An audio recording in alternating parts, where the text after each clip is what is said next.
Telugu TV PV నరసింహారావుకు Bharat Ratna ప్రకటించిన తర్వాత మరో డిమాండ్ బలంగా వినిపిస్తోంది. అదే ఎన్టీఆర్ కు భారతరత్న ఇవ్వాలనే నినాదం. సీనియర్ ఎన్టీఆర్ అభిమానులంతా సోషల్ మీడియా వేదికగా ఈ నినాదాన్ని గట్టిగానే వినిపిస్తున్నారు. ఇందులో చాలా మంది ప్రముఖులు కూడా ఉన్నారు.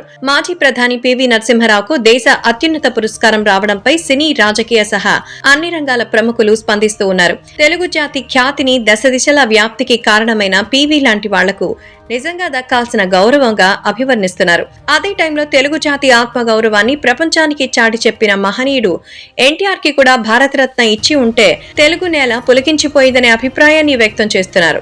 విశ్వవిఖ్యాత నట సార్వభౌమ మాజీ ముఖ్యమంత్రి సీనియర్ ఎన్టీఆర్ కు భారతరత్న ఇవ్వాల్సిందే అని తెలంగాణ మంత్రి పొంగులేటి శ్రీనివాసరెడ్డి అన్నారు. బుధవారం నగరంలోని తెలుగుదేశం పార్టీ కార్యాలయానికి కాంగ్రెస్ ఎంపీ అభ్యర్థి రామ సహాయం రఘురాం రెడ్డితో కలిసి వెళ్లారు.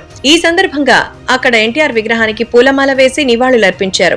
భారతరత్న ఇవ్వాలని చేపట్టిన పోస్ట్ కార్డ్ ఉద్యమానికి పొంగులేటి మద్దతు తెలిపారు. రఘురాం రెడ్డి, పొంగులేటి కలిసి కార్డులపై సంతకాలు చేసి పోస్ట్ చేశారు.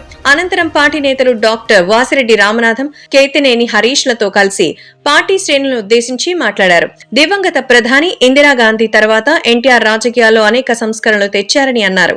ఆ ఫలితంగానే కొత్తవారు రాజకీయాల్లో రాణించగలుగుతున్నారని ప్రశంసించారు. ఎమ్మెల్యేలు, ఎంపీలు, మంత్రులుగా అనేక మందికి ఎన్టీఆర్ రాజకీయ జీవితం ఇచ్చారని అన్నారు. ఈ కార్యక్రమంలో మాజీ ఎమ్మెల్సీ బాలసాని లక్ష్మీనారాయణ, విద్య, మౌలిక సదుపాయాల కార్పొరేషన్ చైర్మన్ మువ్వా విజయబాబు, సీనియర్ నాయకురాలు ముద్దినేని స్వర్ణకుమారి, నాయకులు ఎండి ముస్తఫా, కొప్పుల చంద్రశేఖరరావు, బాణోతు ఉత్తేజ్ నాయక్ తదితరులు పాల్గొన్నారు.